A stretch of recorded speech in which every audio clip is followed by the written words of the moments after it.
Tonight I want to talk about a problem. You see, I believe that we have a problem in the U.S. and in Canada. I believe that the founders of our nations wanted to have the purpose of government to be to protect the life, the liberty, and the property from what they called the depravity of human nature, from the innate human capacity to use power to rule society rather than law. You see, the founders knew that it was a double-edged sword, this government thing. You arm officials with the power to protect you, but those officials have the same fallen human nature as everybody else. So who is to say that they won't use that power to oppress you? From Pharaoh to Nero to the Stuart Kings, history teems with examples of despotic governments. Even the democratic republic the founders created had to be run by imperfect women and men. And thus even it could turn into what Richard Henry Lee called an elective despotism. This issue extends into the interaction between citizens and corporations and between citizens in our economy. If might makes right, if money decides all outcomes, meaning whoever has the money either makes the rules or wins when playing by the rules, then our society is not free. So we must ask ourselves, how did we get here? I believe the system itself is brilliantly designed. Therefore, it must be how we interact with our government, with our economy, and with the law. I believe that part of our problem comes from the way that we are educated and raised. In school, we are taught to obey. We are educated to become a cog in the industrial machine, but my friends, that machine doesn't work so well anymore.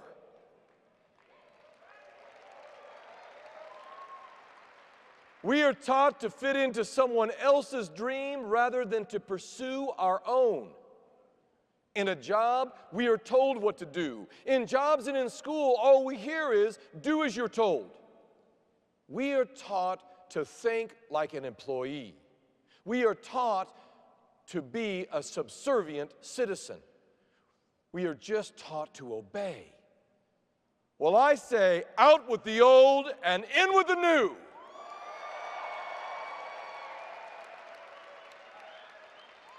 Don't we all want to live free? Don't we all want to live equally with all of God's children? Don't we want love to rule, not hate? Don't we want justice, not power, to rule our lives? Of course we do. Of course we do. Well, then we must be the change that we desire. We must stop acting like employees.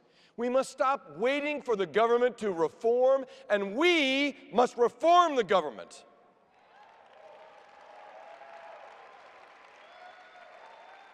In Ada, Oklahoma, we proudly display our 16th U.S. President, Abraham Lincoln, and his quote, "Any people, anywhere, being inclined and having the power, have the right to rise up and shake off the existing government and form a new one that suits them better. This is a most valuable, a most sacred right, a right which we hope and we believe is to liberate the world." End quote. Thank you. We must embrace our civic responsibility to make things better. We must think like entrepreneurs, not employees. We must be creators and fixers and helpers and servant leaders. We must stop being the victims and become the victors. Thank you. But friends, today, unfortunately, I think that we find, despite our best intentions, Our citizens too often do not live free under the law. Moreover, those who seek to serve our society as lawyers too often find first that they must advertise excessively to get clients, and second, even when they have a client, they're still only busy a third or two-thirds of their available time. So what is to be done? How can we create a system where citizens live free under the law and lawyers gainfully and happily practice their profession? How do we ensure that when government or big business or a neighbor tries to bully a citizen, that they are protected and empowered with legal advice and representation? How do we ensure that lawyers get to practice the law they went to law school to learn?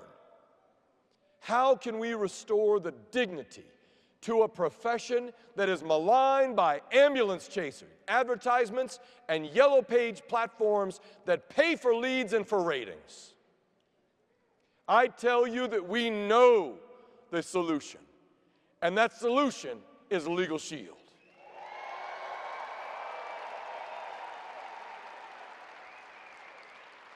You see, the solution we have creates a marketplace that connects previously unhappy, unfulfilled, and underutilized lawyers and their law firms, and they match them with citizens who routinely forego their legal rights because they believe that the legal system is unaffordable, unaccountable, and unresponsive.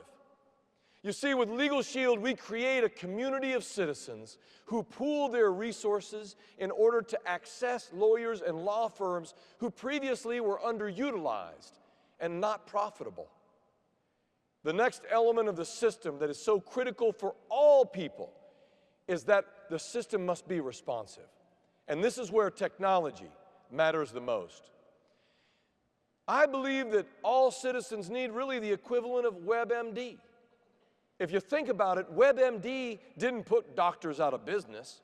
Instead, people use WebMD to become more prepared and informed before they go and visit the doctor. You see, we need exactly the same thing for our legal system. And it's not to replace lawyers, but rather to help every citizen feel more prepared and more informed when they speak to lawyers. Citizens and lawyers also need secure and dependable technology to schedule, to connect, and to communicate with each other by audio, by video, and by text.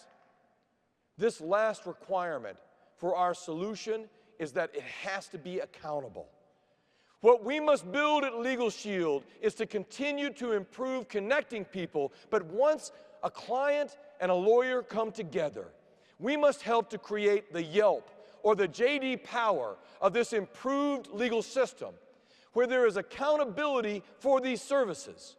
We must make sure that when our clients, our members, provide feedback to the lawyer in turn can receive training to improve upon their performance, and thereby the system gets stronger and better and stronger and better.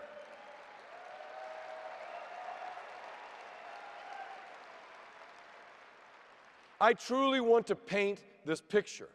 You see, instead of the typical way, instead of lawyers billing half of their hours at an hourly rate that they themselves cannot even afford, and spending half of their revenue on advertisements and leads, we must bring the entire world to our home, where every member arrives without any advertising at all, and all of our law firms are filling 100% of their available capacity.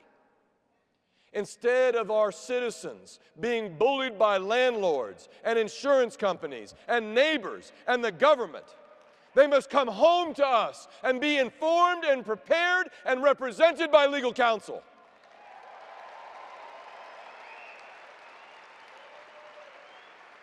Thank you. As a movement, as an industry, as a family, we must work together to continue to bring this affordable, responsive, and accountable legal system to more people.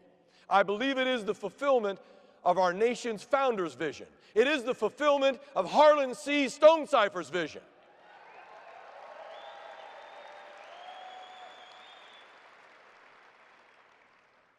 But now I would like to turn our attention to this system and the role that you and each and every one of you play. You see, we're working to connect citizens and lawyers, but we cannot forget that you are the glue. You are the magic. The power is in you.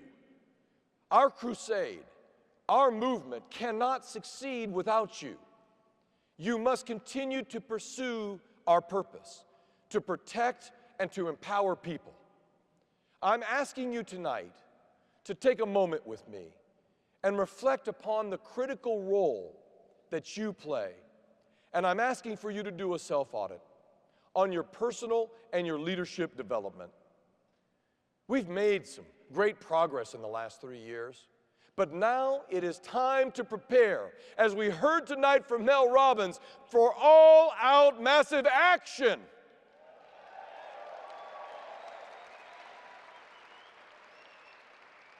Each of you must expect more from yourselves as you lead your existing teams, but explode to a larger team than you have ever imagined. Think about what many, if not all of you, have done. If you have helped somebody who thought that they were always going to be unhappy and unsuccessful become just a little more happier and successful, then you are truly looking out for their well-being.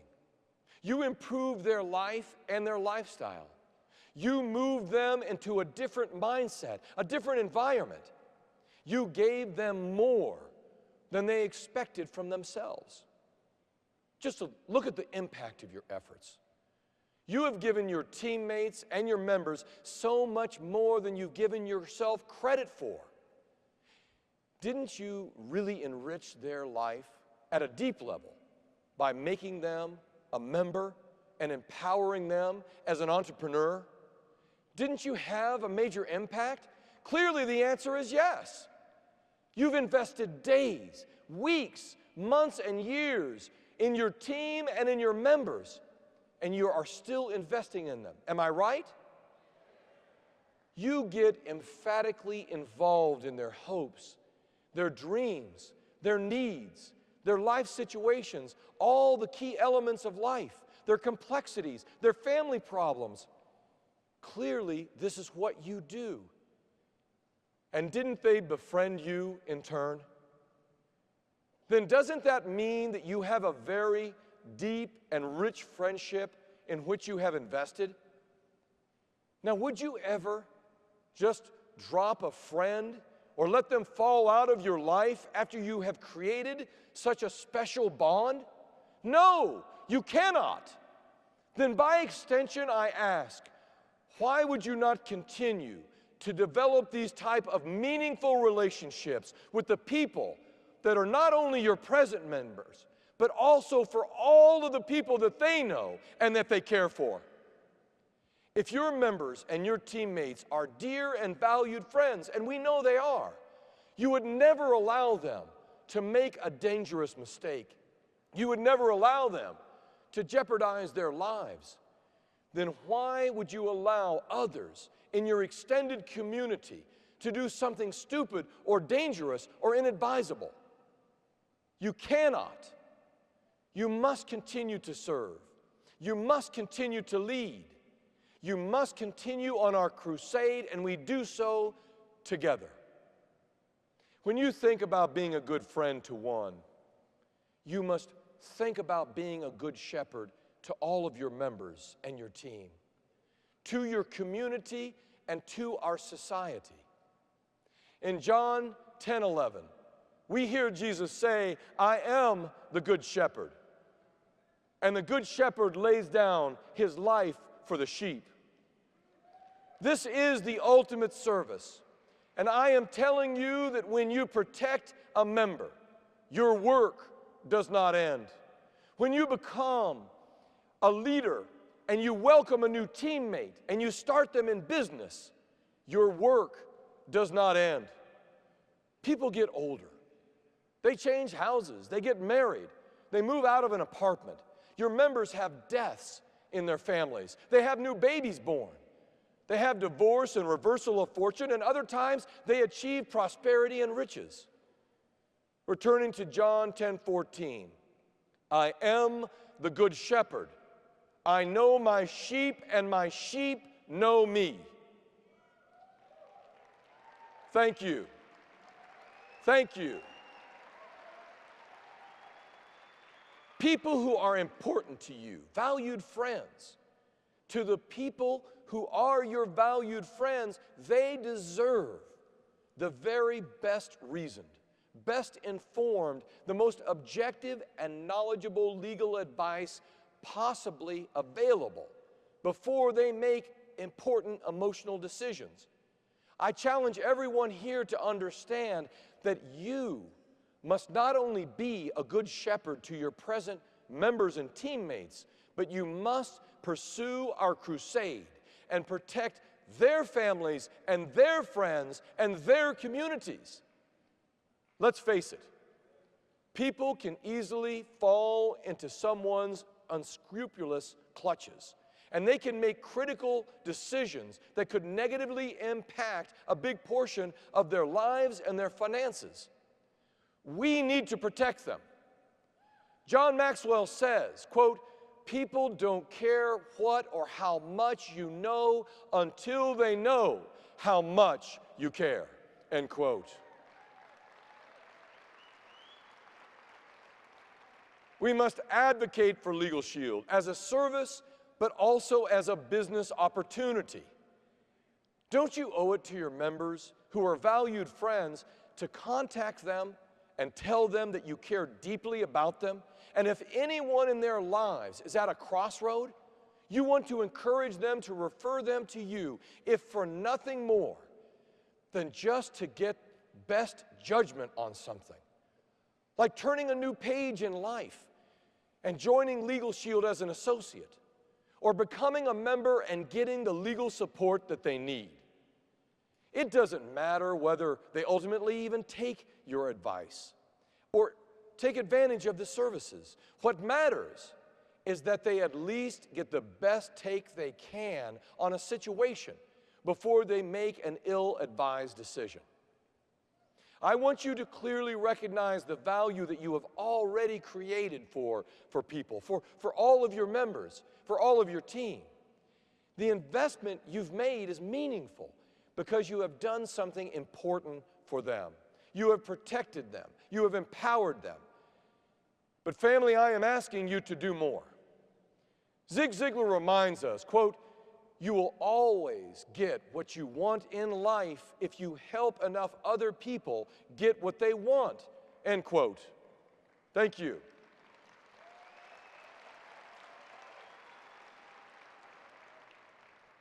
I tell you that so many people, they live their lives in mortal fear that they aren't worthy of the goals that they set for themselves.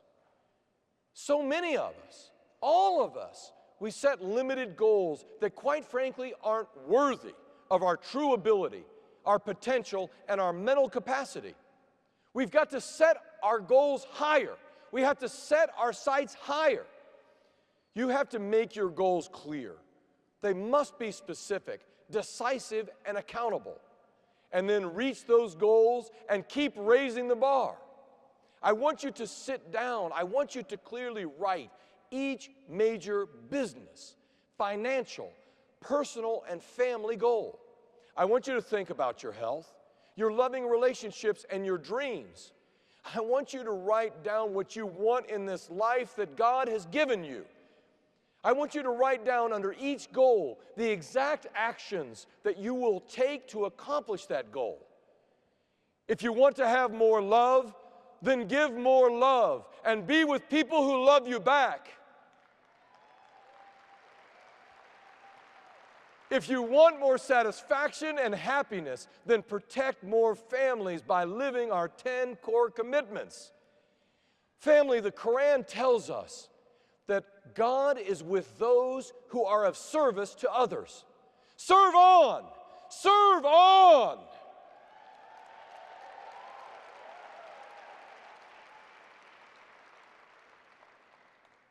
I want to teach 3 simple things tonight.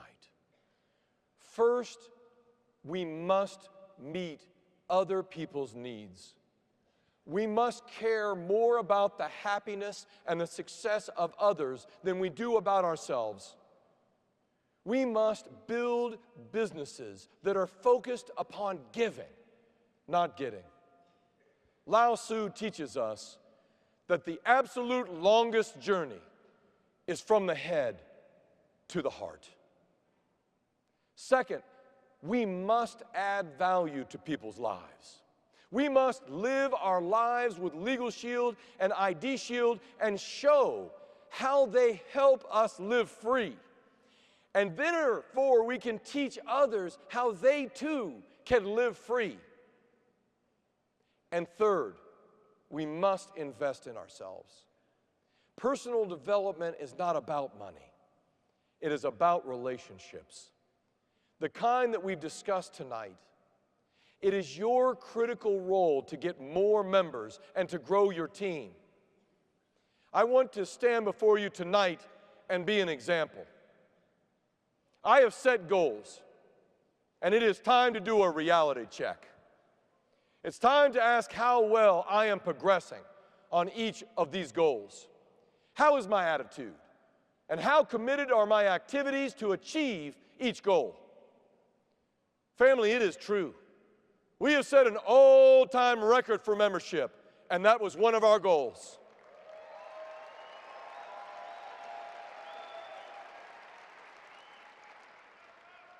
We added 225,000 memberships since I arrived, and that's 16%. But I tell you, family, that is not good enough. We needed to grow by 20% to stay on track for Vision 2020. We must set our goal higher. I must set my goal higher. We are going to protect 14 million families by 2020.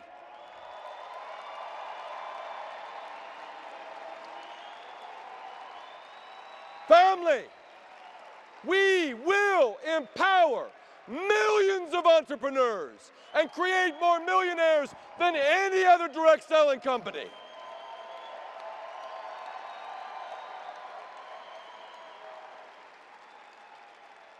I celebrate what each and every one of you have done, and I praise and I honor you.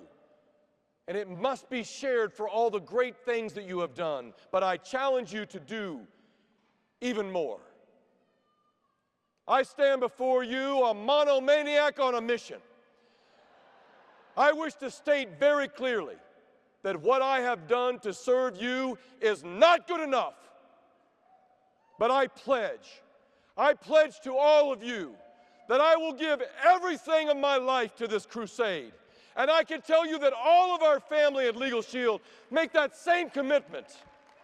I'm asking you tonight to join me and take a pledge. I'm asking you to join me in our pledge.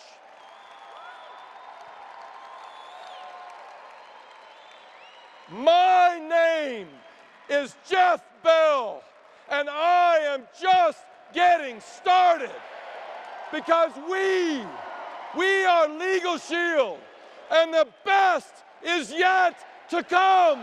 God bless you. God bless Canada and the United States of America. Now let's go make this happen.